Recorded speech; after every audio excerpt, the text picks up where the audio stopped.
John Fanta and Robbie Hummel with you, talking college basketball for NBC Sports. And Robbie, last year, Cooper Flagg joined Zion Williamson, Anthony Davis, and Kevin Durant as guys who won both National Freshman and Player of the Year in college basketball. As we are around the midseason mark, we still have some basketball left, but February's right around the corner here. How would you put the National Player of the Year race? And do you think we're going to have back-to-back years of player and freshman winning the same honor?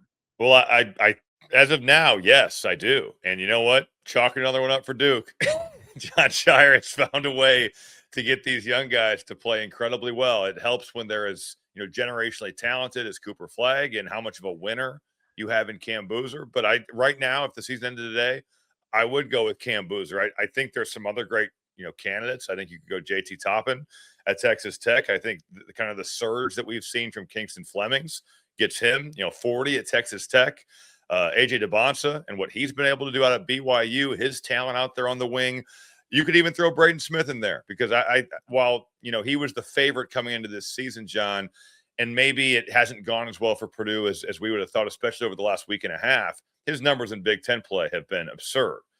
So right now it's Cam Boozer, but there's plenty of guys that are still in the race. And if we're being honest, for National Player of the Year, winning is so important. So that's going to be a big thing over these last month and a half of the year.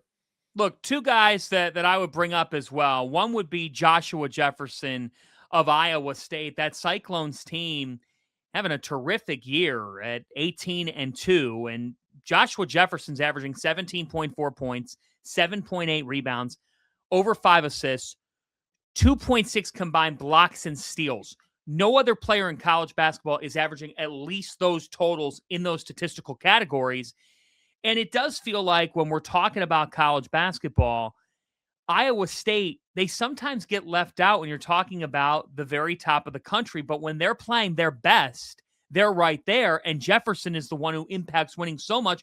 Oh, by the way, he's on the same team as Milan Momcilovic and Tamin Lipsey, who is the all-time steals leader in Iowa State history and one of the best in Big 12 history. So Jefferson does all the little things, transferred him from St. Mary's, and TJ Alsenberger talks about his evolution as a player. I mean, Robbie, he looks like a pro. The other guy in the Big 12, stay in the Big 12, would be JT Toppin. I mean, what that guy does, he had 31-12 in the win over Houston this past weekend. So all this to say, I agree with you.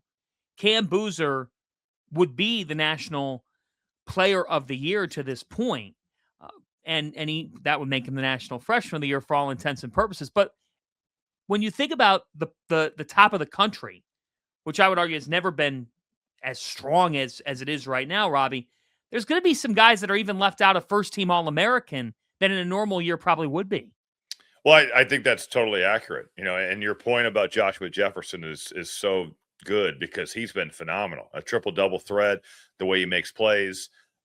You think about just the overall talent level of college basketball this season. If you make an All-American team, and you're not sneaking your way in there, there's going to be All-American level players that are left off those lists. And, I think with so many old players in some of these major conferences, you see guys get a lot better.